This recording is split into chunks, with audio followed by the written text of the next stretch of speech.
glitch welding is a pretty important part of scrap mechanic, and it can make your builds go from this to this, which if you ask me is a pretty damn big step up.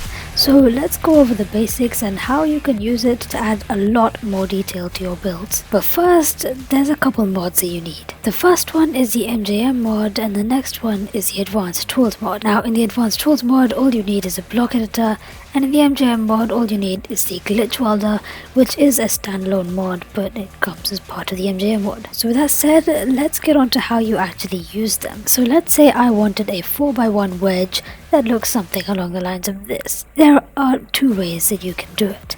The first way is to create the two shapes separately like so, and then merge them together with the block editor, where you just left click and then hit the down button to move it downwards into the other block. And the other way is with the Glitch Welder tool. So with this, you essentially place it down anywhere in your creation and then select the lightest shade of blue and paint whatever you want to cease to exist, and then hit the use button on the Glitch Welder and it will stop existing.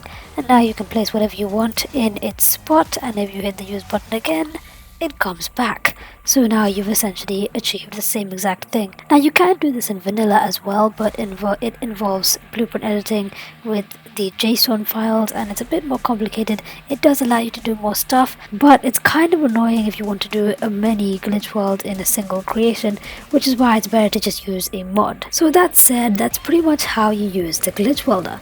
So now let's go on to how you actually make something that looks good. So throughout this video, I'm going to be building an example car, and for the example I've chosen a Dodge Challenger because it's got a relatively simple aesthetic and I feel like it would be a good car to start off with. But I'm not going to be building off of these pictures right here because they're just far too detailed and you're not going to achieve this in scrap mechanic. It's just not going to happen. So instead I'm going to go to my search box and type in Lego. Now this leaves me with a couple options. Now out of all of these, this one looks the most detailed, so I'll open this up and then keep scrolling to see if I can find anything that's a little bit bigger and includes a little bit more detail. If I can't find anything here, I'll scroll here for a bit. Okay, I haven't really found anything else, so I'm just gonna stick to this image right here. And now I'm just gonna go ahead, go back into scrap mechanic and see what I can build. And also, if you have a second monitor, you can open it in a new window and then drag this over to your second monitor so you can look at it at all times. Obviously you guys aren't going to be able to see this, but I am, but that's perfectly fine. Anyway, let's get to building. So for starters, we're going to need an actual base to go off of. Now my first two slots tend to be my primary and secondary blocks, and usually my primary is wood and the secondary is something heavy like concrete, but the secondary tends to change a lot. And then the rest of it is my tools, and then the middle three are my wedges. Now because of the nature of the center point, I feel like it would be better to make this vehicle even width, but I can always change that in the future. There we go. And now we're gonna add a little bit of depth to the front bonnet by just increasing the length at the front. Now I want a subtle lip upwards, so I'm just going to weld 2x1s into a 1x1, and there we go. We now have a slight upwards trajectory, and from here it's pretty much just flat. So I'm going to place down a block here and a block here, and then we're going to introduce some piping because that's what it looks like in the Lego model. Here's another instance where glitch welding is useful because I want this piece all the way around, but obviously it doesn't fit. So what I'm going to do is grab this piece right here and then paint this the correct color, make it disappear so that I can now replace it and then use it, and now it works. Although I've decided that I no longer like this because it doesn't quite feel like what the model suggests, and this is exactly what you want. You want to be in this phase where you're just removing and replacing items, and I feel like this is the correct part to use here, and then the rest of it can be filled in like so. That looks a little bit better in my opinion. So now I'm going to do the next stage of the grill, which is the upper layer, and as you can see in the reference image, the two pipe pieces are slightly tilted outwards, so I'm going to see if I can put them on a bearing to mimic that. We're going to give myself 2 blocks for the 2 lights that are right on the corner, and then we're going to place down a pipe piece and then another one, and then we're going to place down our bearings, make sure they're painted, and I'll see what I can come up with for these bumpers. For this portion, I'm just going to scroll through the parts menu and see if there's anything that sort of fits the aesthetic that I'm looking for. Okay, I think I found the part. This guy might look alright in this position because it's got the nice 2 bars. Okay, so let's see what it looks like that. That's pretty good. So now we're going to need a controller. So I'm just going to remove these 2 blocks and replace them with a controller. Let's see what 15 degrees looks like. I'm pretty sure this is far too much.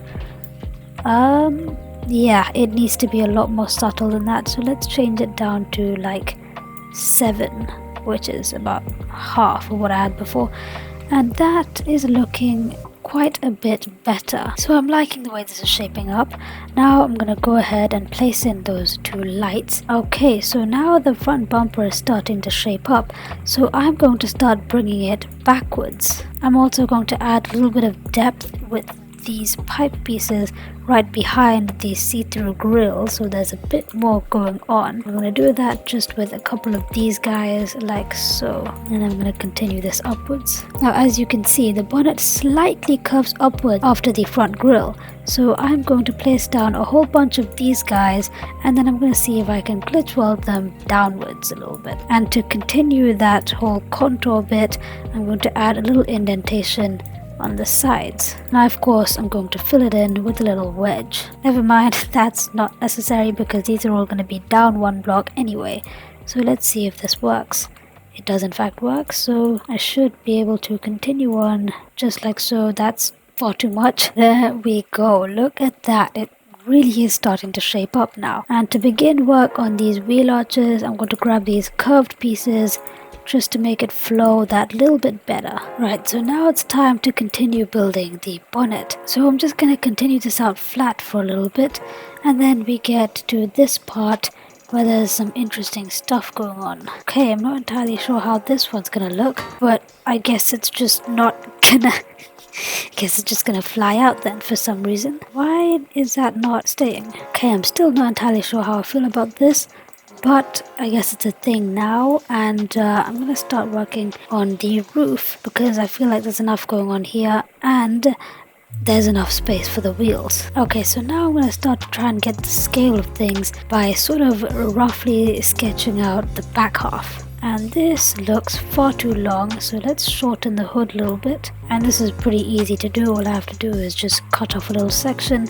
and then weld it back on. Still looks far too long, so let's go ahead and shorten it by another 3 blocks. Okay, so I've used bearings and a controller to angle these bits inwards slightly because that's what it also looks like in the reference image. Okay, so I'm now continuing to shape out this back end, and it's starting to sort of resemble the reference image, but it still needs to be slightly longer at the back, but ever so slightly. It doesn't really have that big of a boot, so I'm going to estimate that as around 3 blocks, and that looks like a bit of an overestimation, but I'm not quite taking into account the fact that it is going to be taller than this, because when I add the wheels it's of course going to be slightly taller.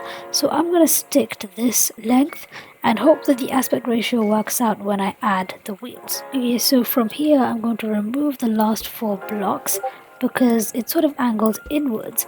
So I'm going to use this piece again, which is an absolutely amazing piece in the game, and then I'm just going to weld it inwards just like so to create that slight little bevel. Okay, so I've just sort of welded in this back section and it is really starting to shape up now. And as you can see, I've left the back 1 block higher than the front because that's what it looks to me in the reference. So now I'm just going to sort of smoothen out the little edges here. Okay, I've built up something of a spoiler, which I'm not entirely sure if I like or not, but we're gonna find out later, I guess. Now for the sides, I'm gonna see if welding these pieces upwards slightly will make it look any good, which it seems to be doing pretty well, so I'm gonna leave it like that. Okay, so it's starting to look more like a car, but the bonnet still feels too long, so I'm going to shorten it, and I'm also going to see if I can lengthen the backside just to make the proportions fit a little bit better. Okay, I'm sorry, but look at how almost perfectly this is lined up. It's almost like they were made to be put together like this. But as you can see, I've pretty much finished the top half of the body. I'm not entirely sure about its resemblance to the Dodge Challenger. It doesn't really look like the reference picture, and I'm gonna try and make it look a bit more like it by just experimenting around with different things. Okay, I think I figured out what it's missing. So the Challenger has like this little slight upwards tilt to the body, so the back bit is one block higher than the front bit, and that's what I missed out on, which is why it's sort of reminding me of a Porsche right now. But let's see if that extra block of height at the back can save it. Okay, come on, let's be real, that pretty much instantly transformed it. Okay, so in the reference image, the spoiler is quite short and it looks to be less than a block. So I can't easily create that in Scrap Mechanic normally. But if I use controllers and bearings like this, then I can have it at any angle I want and have the minute gap between it to separate the spoiler from the rest of the vehicle, thereby giving it this pretty cool aesthetic that wouldn't be very possible otherwise. And then I can cover this bit up with a little bit of this, and then if I paint it like that and weld it into another one, then it should be perfectly fine if I can place it properly. There we go. I think I should reverse these so that they're the other way around, so that way it looks a little bit better. There we go. So now the curved side is pointing outwards and it's sort of less jarring. Okay, so now the spoiler bit is done. Now for the back section, I'm literally just going to cut out two little sections and replace them with lights, just like so. Make sure the right orientation. There we go. And yeah, that's pretty much all I'm going to do for the back. The front is still looking pretty good, so I'm going to leave that the way it is. Now I think it's finally time we add the wheels and see how good this thing actually drives. So in theory there should be enough space for big wheels back here and also big wheels up here, but this little indentation might become a bit of an issue. If it is, I can replace it with a 2x1 and then it won't be an issue. Okay, now of course I'm not just gonna stick to the plain old regular wheel because that's just not good enough. Instead, I'm gonna get a custom wheel. So I've built a few of these. This one is a bit jarring. This one is also kind of jarring. This one looks kind of weird. This is not one that I made myself. This one looks pretty cool. I'm considering this. This one, it looks a bit too old. What about this one? That just looks kind of weird. Okay, so I think I'm going to go with this one right here. So we're going to spawn it in, take it off, grab our little weld tool, and then we should be able to weld it on if this thing was on a lift, that is. So just like so. And there it is. So now if I let go, it sits a little bit too low for my liking, so I'm gonna see if I can move everything upwards a little bit. That's going to require me clearing out this little section just like that. Okay, let's see how that looks, and that is a lot better. Now of course we're gonna have some extremely impractical wheel wells which are gonna be pretty encompassing like this. I say impractical because it's gonna lead to a lot of collisions and it's not really gonna drive the best. But hey, anything for the looks, I guess. I'm gonna spawn in 3 more of these guys because it's gonna be a 4-wheeled vehicle, and then weld on the rest of them. By the way, if you don't know how to make these custom wheels, I do have a short uploaded where I showcase how exactly you make this wheel, and the rest of them are pretty self-explanatory once you understand the general concept. The front wheels are always the harder ones, but I think I got something that's half decent. So after welding on these wheels, we now see that they are in fact at the same level. We also notice that there's a slight collision here, so I'm going to get rid of this like so. Now that the wheels are on, the thing looks extremely stubby, so I think I need to extend both the back wheels and the front ones. We'll start off with the back ones because they are the easiest. I just have to delete a little line over here and then the roof falls off apparently, but there we go. And then I just have to extend it by a little bit, so we're gonna extend it by 2 blocks. Well, 1 block if you count in the block that I deleted. Okay, it definitely looks more in proportion now, but the front end still needs to be extended a little bit.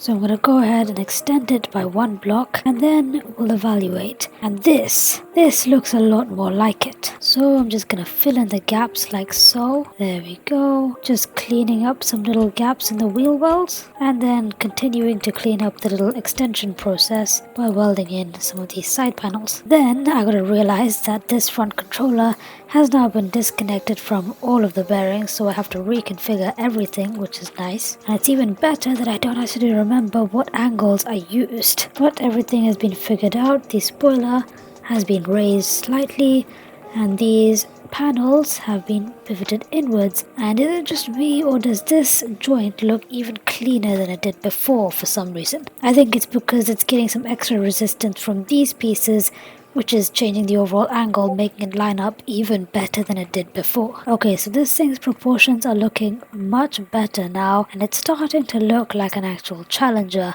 So now let's start with the interior. Now, despite being an American car, I'm British, so I'm gonna put the seat on the right hand side and then realize that it needs to be moved backwards slightly so that it's in the perfect position for my little cutout. And let's check the first person. It's pretty much as good as it's gonna get, so I better be happy with that. And then of course we need a passenger side seat.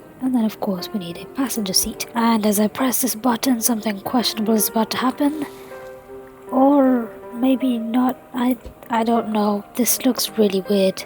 I do not like this one bit. Okay, I'm gonna leave it there and see if it grows on me. Otherwise, it's gonna get removed because this looks kind of ugly. Anyway, as for the interior, this is what it looks like now. I have a couple box things for like the air conditioning. I have this thing and then the radio. And I did this for the headrests, which are awfully far away from the head itself. But if you ignore that fact, it does look pretty convincing, like it's part of the seat. I don't know at this point, but anyway, that's what I have for the interior. I'm just not entirely sure how to fix the front, so I think I'm just gonna go straight back to the drawing board, completely remove everything. And I think that's actually necessary because these wheels right now, they cannot turn with the way I have things hooked up. So let's just remove everything and restart. Okay, so this is the new look. I'm liking it a lot better than the old one. It still feels like there's room for improvement, but it's pretty good for now. Okay, so let's find out if there's any suspension glitches with this. And somehow there actually aren't. The front end does lift up slightly as you turn, but that's perfectly fine because the suspension needs to be stiffened. Okay, right. First time pressing W in this vehicle. Let's see what it drives like. And that is not enough acceleration. Let's go ahead and increase the horsepower before we go any further. Okay, right, let's try this. That's the wrong seat. Take 2. That's a lot better. So let's try turning, and it doesn't really flip that easily. It feels pretty nimble. Let's do some reversing. Okay, right. Oh dear, that's a lot of bounce. I feel like it needs a bit more presence on the road, and by that I mean it needs a little bit more weight and a little bit more suspension stiffness. So I'm gonna go ahead and add those 2 things. Okay, so I've gone ahead and added a bunch more weight, as you can see, and it does feel better now. It feels like there's more weight going into the corners. It sort of drifts a little bit now, which is what the Ferrari felt like. He says as he crashes straight into a wall. That's where I recorded the opening section, by the way. Anyway, yeah, it drives pretty well, apart from when that happens, but let's be real, there's not really much that I can do about that in this game. So I'm gonna go ahead and stiffen the suspension by 1 more notch, just to see the impact that it has, because I feel like it's a little bit too soft right now. It's getting too many bounces. So now let's go ahead and see what it feels like. And yeah, I feel like that was a pretty good change. It does drive quite a bit better now. Oh yeah, this thing really can drift, can't it? Look at this. Look at this. If you wanted to drift in this thing, you totally could. And it's not even got any like drift features. It's just sort of got the power, I guess. I mean, if you made it rear wheel drive, then it would definitely be able to drift a lot better. But yeah, it's absorbing the bumps all right for a sports car. you can't really expect much from this thing, I guess. And yeah, looks wise, it's pretty damn good. So now I'm gonna go ahead and paint it. Let's paint it black, just because why not?